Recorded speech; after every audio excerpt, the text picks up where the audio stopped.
I think I want to start by just saying 5 pieces at the same time is too many. Yeah, I seem to have overcommitted myself.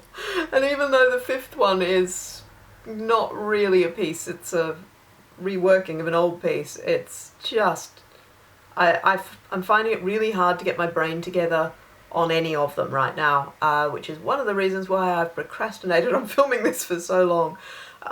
Also, we've been quite a few substantial sessions on 3 of the pieces, and I actually haven't looked through any of the footage so far. And so there's a lot of stuff I haven't looked at. Everything I say in this episode is basically going to be based on what I felt at the time. So if I get anything wrong or I forget anything, I'll just put a little caption in the appropriate spot. So I'll start with the little piece, the half piece, which is a new thing. I'm making an installation version from Dot Trip Line 8317 Fall. I'm not actually composing or recomposing anything for this. It's the same piece, but for a different context. What I'm planning to do is, because I'm doing a solo gig that runs for hours, I don't have either the capacity or the material actually to play for all of that time. And so I thought an installation would be quite nice so that when I'm taking a break, there'd still be something going on in the space. So what I'm doing with this is I'm setting up the layers in QLab so that they'll be independently looping video and sound. I'm actually getting to use the video that I shot when I wanted to do this piece with Bastard Assignments, and I took it to Snape and we spent about 10 minutes on it, and then it started turning into Dot Trip Line 8918 Edge, which is of course a completely different kettle of fish and which I will also be performing. But I really liked that video and it really bugged me that it never got used. So it's nice to be using that, and everything will just be sort of independently drifting in and out, but then I'll be able to do things like set the video running with the water drip sounds, and then when I'm in the space I can sort of hit a button and it'll move into adding in the whistles. And then over the top of that I will be doing live text. Possibly also live whistling and or dripping, but yeah, to be determined. So the tech's working well. I'm really pleased with how QLab's dealing with that. That's very nice. However, the existing drip and whistle recordings I need to re-record because they're very low level and very, very noisy. About 3 weeks ago now, maybe, we had a week's worth of Bastard Assignments workshops. And so we had 2 sessions working with HAYDN Space Opera and sort of trying to take that into the next phase. I made a first attempt at a score for this, which was an interesting process. I think I mentioned last time that I was procrastinating on this because I was very fond of the improvisation and I wasn't quite sure how to approach it. I kind of turned my thinking around a bit and realised that what I had to do was to mine the improvs for moments and not try to recreate them. Sort of think about, well, what's the texture there? What's the harmony? What are the little fragments that are being used? And sort of try to put those into the score, which was theoretically quite good, and we did some good work in rehearsal. I think we managed to kind of make that something. That structural idea I had last time about moving from the multiple layers of speaking into Phila de Barlow song, that worked quite well, but it does need refining. Basically, I wanted to follow the rhythm of my speaking. Really? So I wanted to do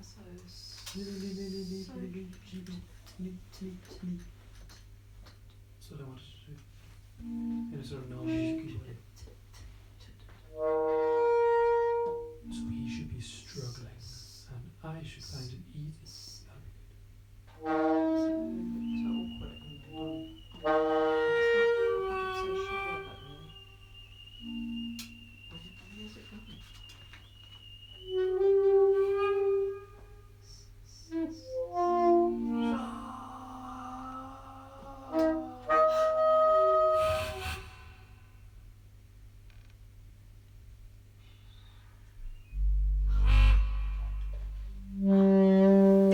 duration seemed quite weird, though, when we did it. It was this really strange thing where it felt like the sections were each too long, and yet the whole of it didn't seem quite long enough for the material that we had. I don't understand this at all. Yeah, I felt the transitions were more interesting. Maybe it's just that the transitions needed to be longer and it'd be mostly transition with sort of smaller moments of arrival.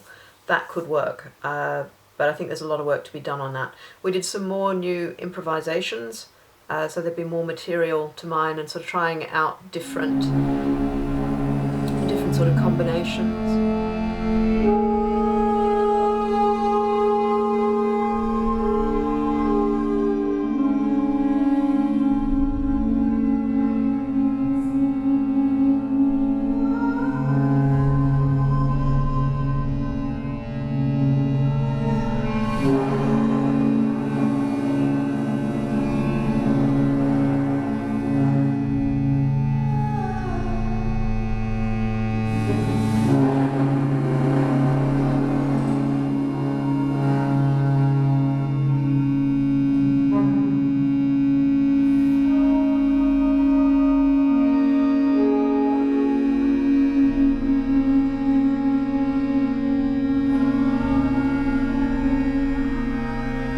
There was a great moment in one of the recordings that I didn't put up on SoundCloud last time. Actually, I don't think I linked those, so I'll link those below. Which was Josh doing these very deep vocal fry sounds while Ed was doing very kind of conventional Haydn piano, and it was, yeah, the most bizarre aria you've ever heard. It was really good.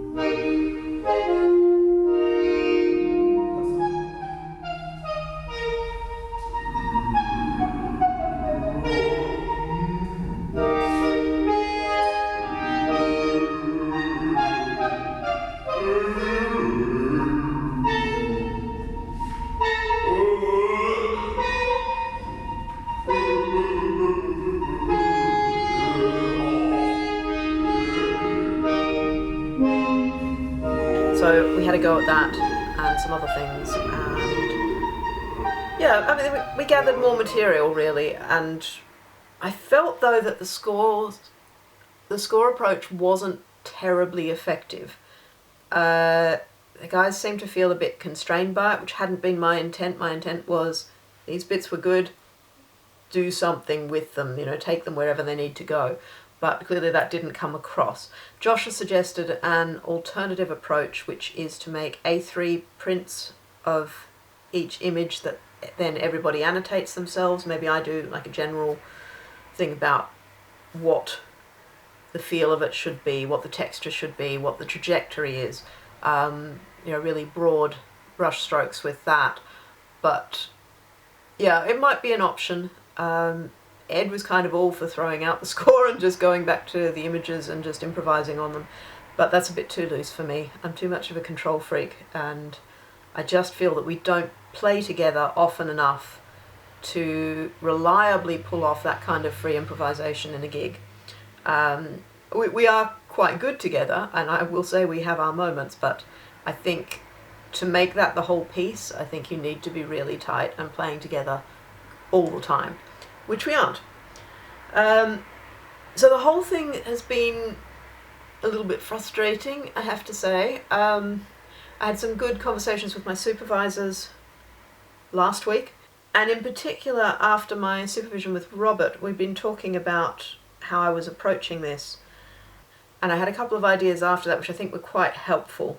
One was a realization that I've been kind of approaching this in blocks, and it's sort of like introduction and then Phila de Barlow's song and then apocalyptic Haydn, and then you go between them, but it's like which is pretty much how those improvisations are.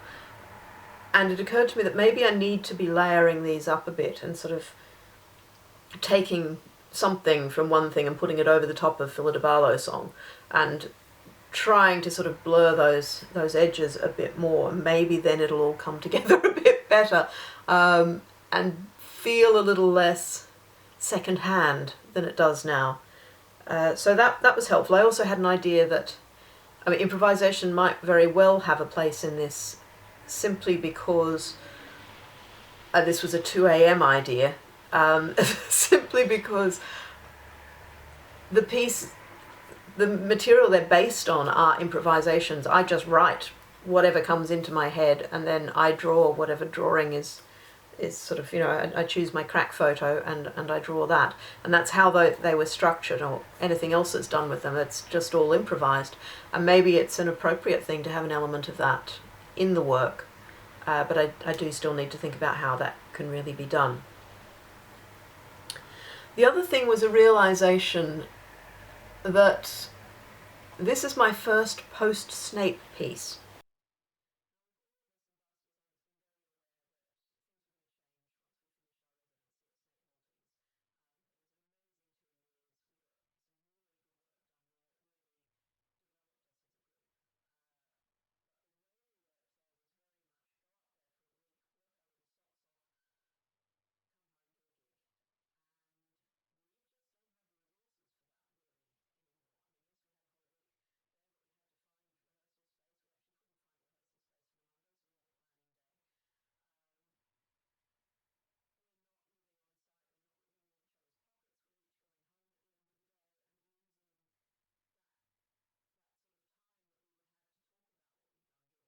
And one of the ideas I had about changing it, and I may vastly regret saying this later, is that it could be a kind of a Caitlin concerto, and that maybe I have a solo part that I can work on in a lot of detail, and the guys have more textural material that I work against, and to think about what those relationships might be and how I might work on that.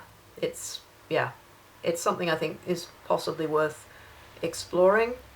Not sure how, don't have a lot of time to think about it at the moment, but that's all out there. So on the last day of that workshop week, we had Zubin Kanga come and spend the day with us and to work on the pieces that we've been writing for him. And so we did that at City University, and huge thanks to City for letting us use their room with the grand piano. The places we usually rehearse don't have grand pianos, so that was very helpful indeed, and we're very grateful.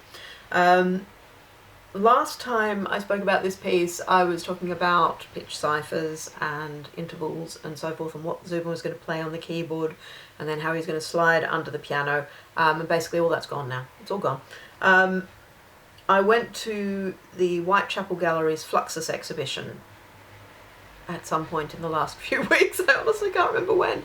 And they had a video of Giuseppe Chiari's Gesti sul piano, which I'll put in a little photo that I took at the time. Sort of shows the kind of thing. Basically, it's not playing the piano as you would expect it to be. It's using all kinds of different gestures on the keyboard.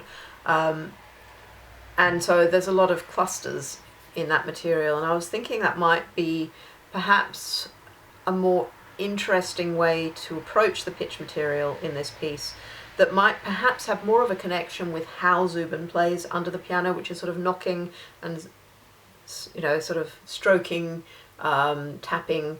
It's not like playing keys in a conventional sense, and so maybe there could be a connection between the gestures rather than so much of a connection between the rhythms. But yes, I wasn't very satisfied with this, and I was getting increasingly frustrated, and in the end I thought, well, why does he need to play the keyboard at all? It was never in the original idea. It's not really something that massively interests me at the moment. So I threw it out, and now the whole thing is under the piano. He starts under the piano, and he stays under the piano. I did think that he could still...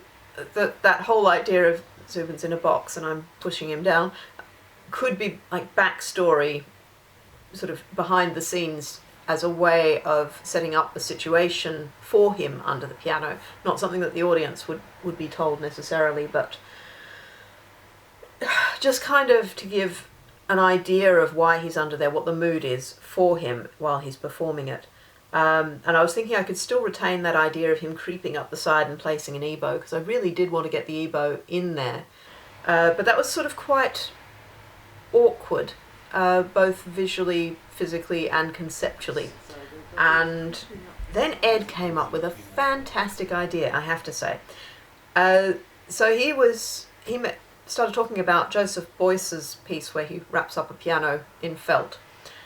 And he suggested that we place the ebows inside the piano, shut the piano, put the cover on, and just leave it. And then that would be how the piano would be for the piece, and nothing would actually happen inside or on the keyboard at all throughout the piece. It could just be contained underneath. And the real beauty of this is that whereas if Zubin was going to go up and place an ebow, then something would have to be done with the pedal, have to be wedged or something. And it seemed to sort of break the situation that was set up with him under the piano because he'd be coming out. But this is fantastic because they can't be seen, and so you think all you're getting is the underneath. But what happens when Zubin presses the sustain pedal is that sound gradually comes out. Okay, maybe take it off and put it back again. So you can do that a few times.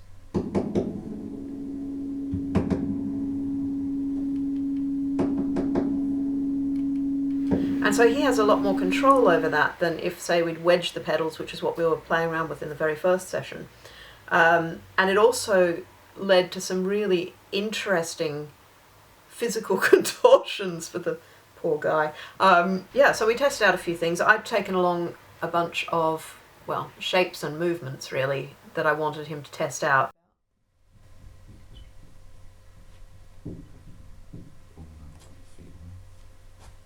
And also on the ground. And gradually get up to that cuddling position.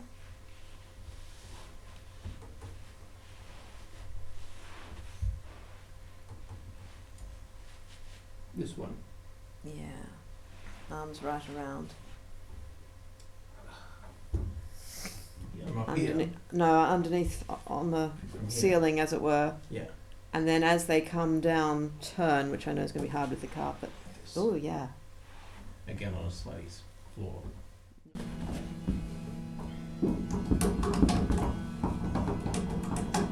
Try turn to...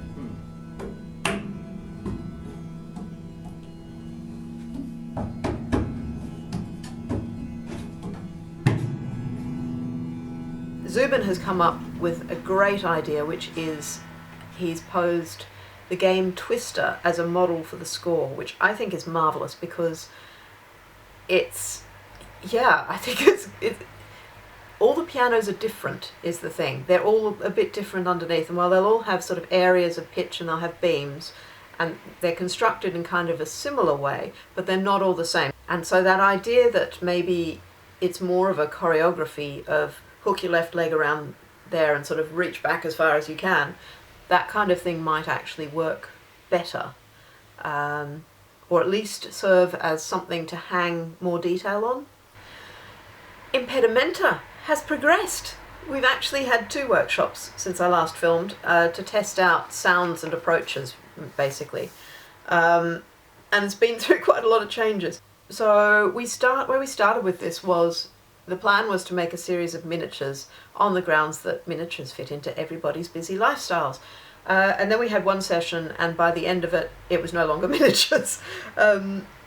So it was kind of shifting to being a 1-movement 5-section piece.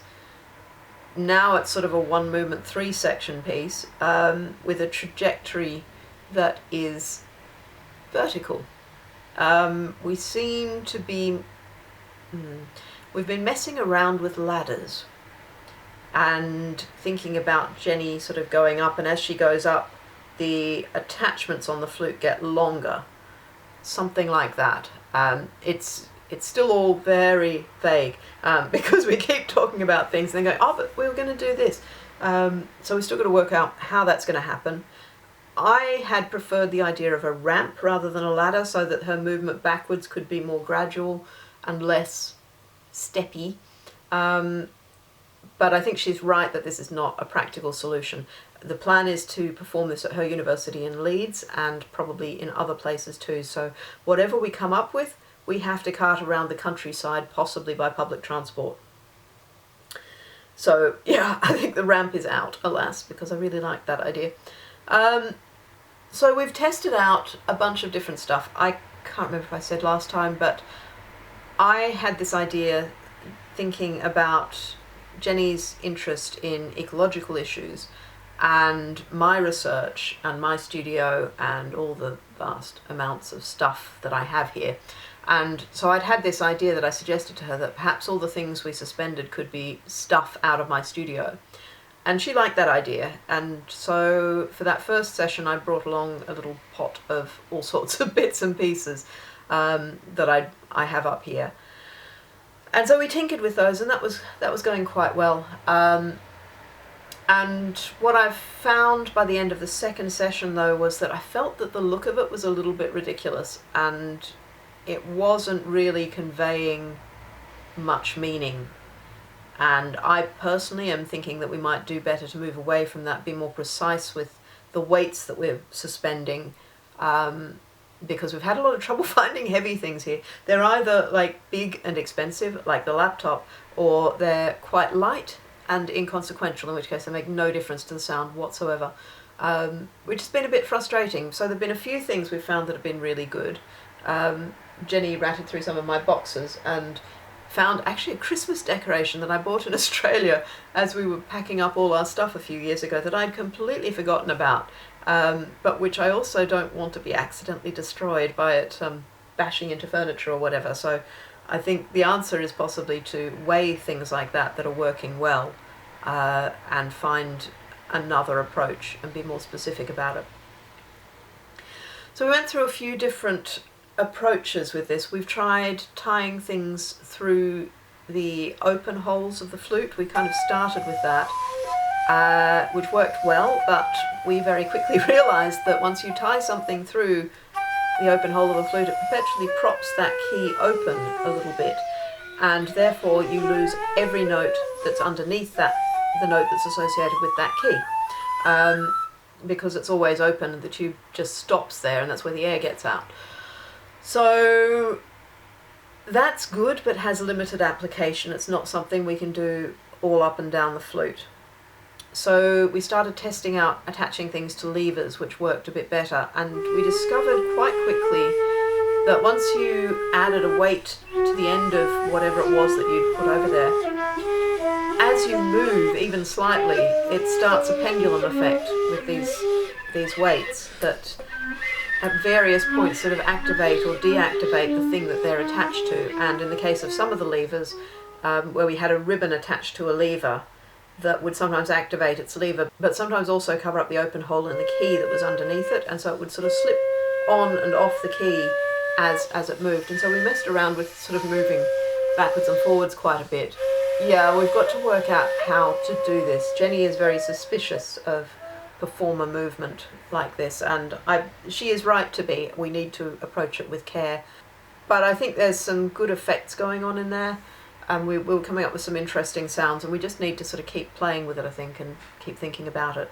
So in that first session, Jenni had a string of LEDs which looked very nice, but which didn't have a sonic reason to be there. And there's only one of them, and then it's sort of a case of, well, why are there little lights? And they're either on or they're off. They're not ever anything else. So as it turns out, she has an A-level in physics, which is fantastic, and so she suggested that she might play around with some copper wire and some little LEDs and come up with something where maybe the lights could also react in a similar way to the way the pendulum business was going on with the sound. So in the second session, she brought along her copper wire and her LEDs, and we had a bit of a mess around with this, and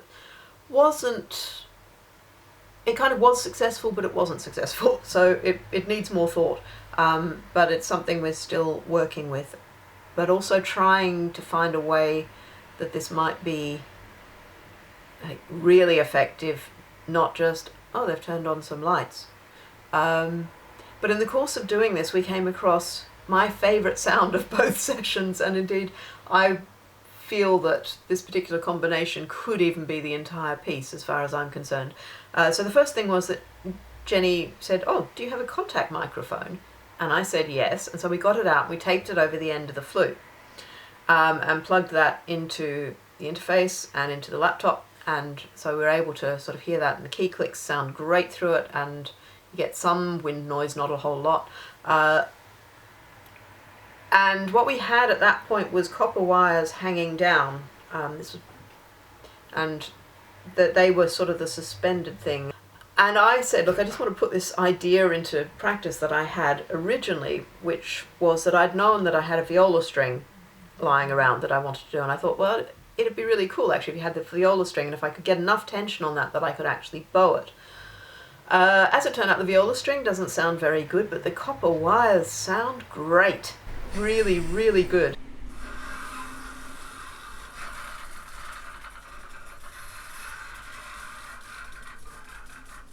So what we have now is a flute and viola duet. That was fair.